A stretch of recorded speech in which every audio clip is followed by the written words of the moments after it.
I hope you're taking really good care of yourself. So let's do the next lesson of UAE for grade 8, Ancient African Civilizations. Learning objectives: to identify ancient African civilizations, to explore contributions of ancient African civilizations to human history. UAE link: the history of UAE spans nearly 7,000 years as evidenced by the inscriptions, drawings, and archaeological finds uncovered by international missions during the period from the early 1950s to the present day. The images over here bear witness to it. Next is the CC link. It is linked with history, as the topic gives a complete insight about the ancient civilizations of Africa. This is the warm-up exercise from the textbook. You can go through and fill up your textbook. This is the map of Africa, which you can see, a small little map which I have put up. And then this huge map, which is the colored map, is showing you the Horn of Africa. So the blue shading is showing you the countries that make the Horn of Africa. Why do we call it as Horn of Africa? Because of its shape. So there are 4 countries over here. Please have a look. Ancient Aksum. Modern day Ethiopia is a country located in the Horn of Africa, which you have just now seen in the map. As a diverse country, Ethiopia is populated by ethnic groups.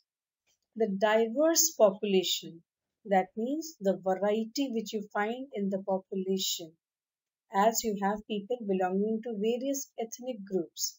They follow their own culture and traditions, reflects the rich history of Ethiopia. In ancient times, Ethiopia was called as Abyssinia, and its most prominent kingdom was called as Aksum. The kingdom of Aksum was established in 400 BCE, that is, before the birth of Christ.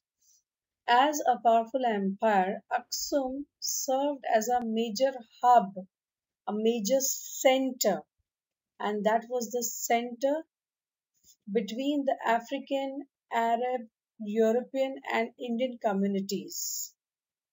The people of Aksum had their own written language called Ge'ez and printed their own coins to use as currency.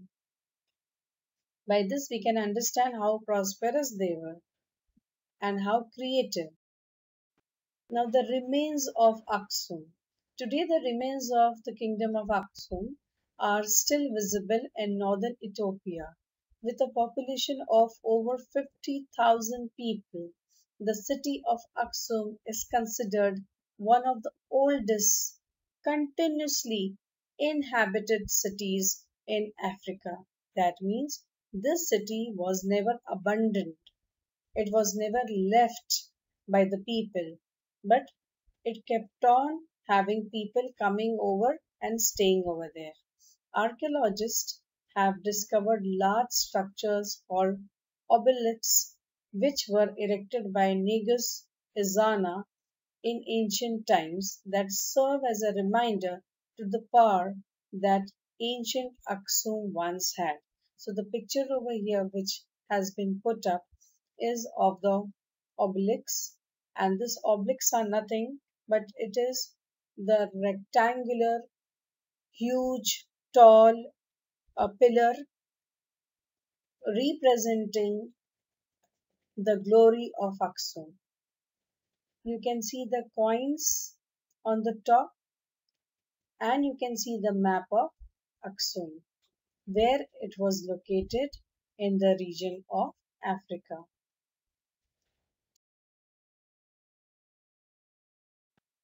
Now comes the next civilization, that is the ancient Harare Jubol.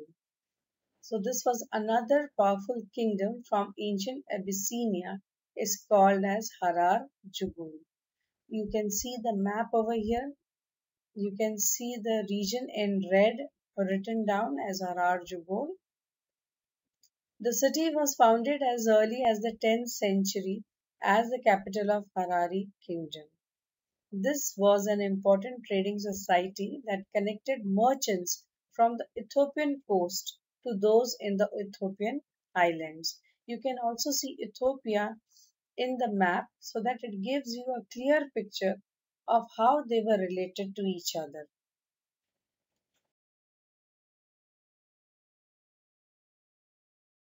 The walled city of Harar Jubol. These are the remains which you can see in the pictures, which is still there in this region of Harar Jubol. So ancient Harar Jubol had five walled gates that surrounded the city. These gates served as protective barriers for the city. They divided Harar Jubol into separate neighborhoods and corresponded with main roads and walkways throughout the city. So, this was the beautiful city planning which they had. Now comes the Kingdom of Zimbabwe. You can see the location of it. It is in the southern region of Africa and it was established in 1000 CE, 1000 Christian era, by the Kalanga people of present day. So you'll find these people, the Kalanga people, now residing in Zimbabwe, Botswana, and South Africa. The name comes from the stone architecture that was present throughout the kingdom. The structures included stone houses and massive walls surrounding the entire kingdom as a means of artistic design and protection. That means they gave so much of importance to protection. Stone walls and massive walls and buildings, stone houses, all that gave us an idea that they gave so much of priority to security. At the same time, they were quite artistically arranged. Now, the relationship between these two kingdoms, one is Mapan Gumbe and the other one is Zimbabwe. So, the relationship between these two great kingdoms brought about prosperity to the region. As a result, Great Zimbabwe, as it was called in olden times, was able to control the ivory and gold trade that crossed from the interior of African continent to the southern eastern coasts. That means strategically, if you see, the location of Zimbabwe was too good and they had the control over the trade, that is the gold and ivory. Ivory is the items which are made from the tusk of the elephants. Additionally, Great Zimbabwe established its own gold, copper, and iron mines for the production and trade. So they were rich in these metals.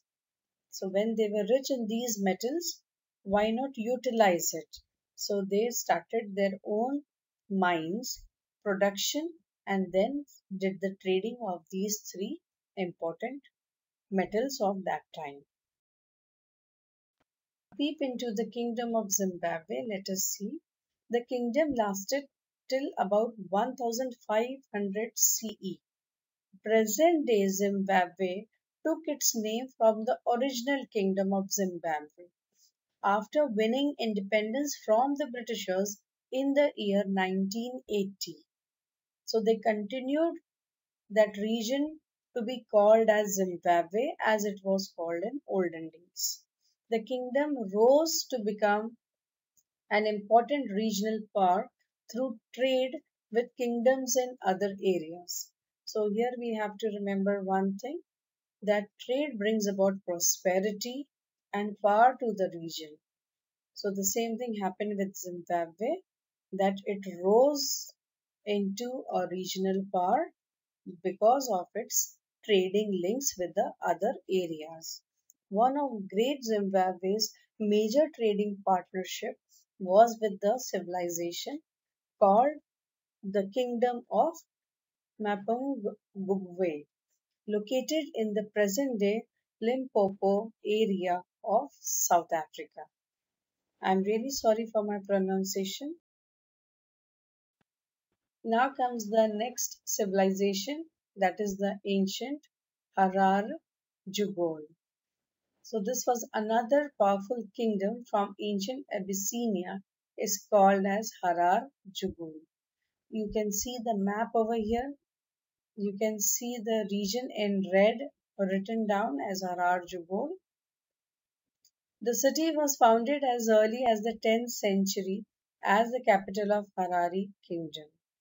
This was an important trading society that connected merchants from the Ethiopian coast to those in the Ethiopian highlands. You can also see Ethiopia in the map so that it gives you a clear picture of how they were related to each other.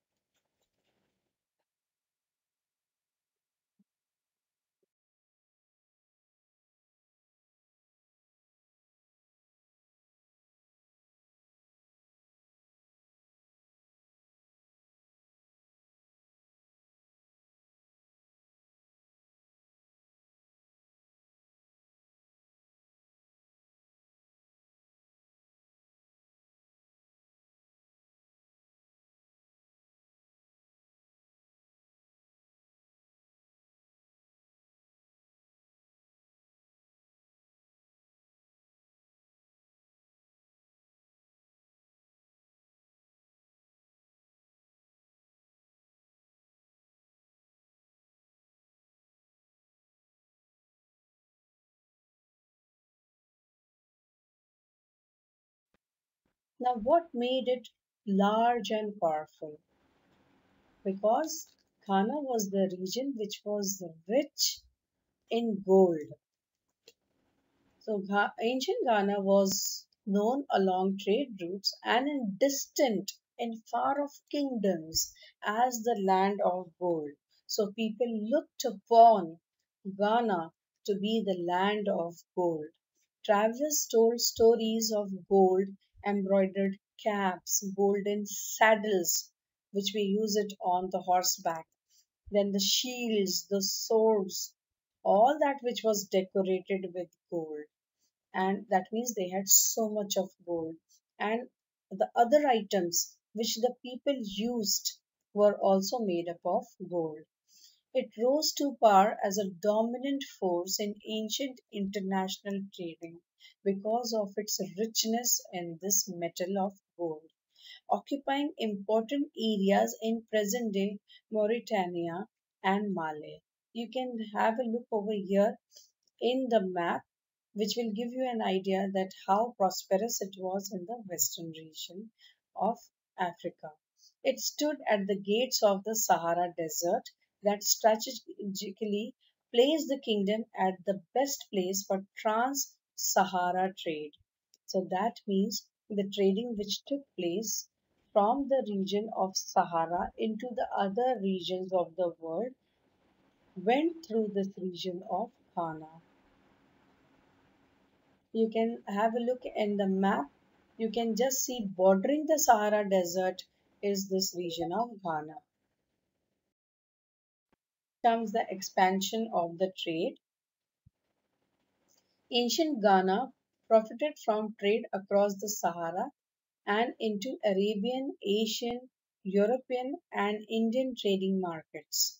The merchants of ancient Ghana traded gold, copper, iron, ivory, salts, cola nuts, which is used for flavoring various sodas, and other resources with merchants from other regions. I have put up the pictures over here, one of gold, the other one is the salt trade and how the traders are moving along in their caravans. And then the picture of cola nuts, which looks more or less like the peanuts. So ancient Ghana was profiting a lot with the help of these items, which they traded with the different continents of the world, including India. Ancient Ghana had a gold policy. Now, there was too much of gold in that region. It was rich in this metal. So, they had one policy.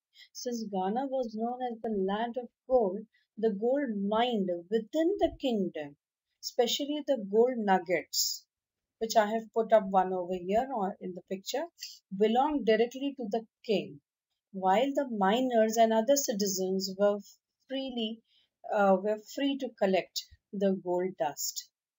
Next is this made the kingdom very wealthy when they are continuously dealing with the gold metal, which is said to be the precious metal.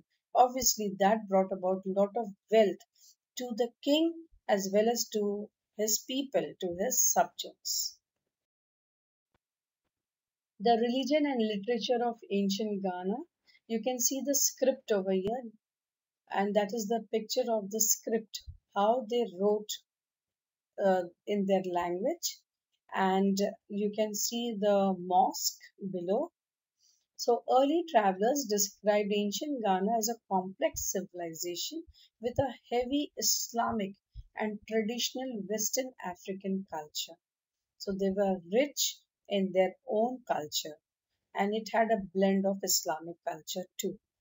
Next is Islam was introduced to Ghana through trans Sahara trade as Western Africans and Arab merchants traded resources and culture. So they were not only carrying on trade with the Arabian merchants, but they were also exchanging their culture. During this exchange of trade and culture, the Western Africans embraced the religion of Islam. Next, the Ghanaian scholars wrote their oral stories sometimes in their own native language, that is the Wolof language, but used the Arabic script. So, this mixture of Wolof words in Arabic script was called as Ajami, which refers to the use of Arabic script to write in different languages. So they had their own different languages and they wrote but in the Arabic script. This the activity they have asked us to write about the 5 facts about ancient Aksum and ancient Harare Jubo. I have given the 5 facts from the textbook. You can go through. This is the continuation of activity 1 wherein you have to write the similarities and differences between the two kingdoms. Please go through. Then comes activity 2. There are 2 questions asked over here. Please see the answers to it. Activity 3 also has got some factual questions. Please go through these textual factual questions and write down the answers. Activity 4 also has got various questions asked from the textbook itself. So please go through. Activity 5 is an application based question of what we have understood from the lesson. So you can go through this and write down the answer. You can add some more points of your own, children.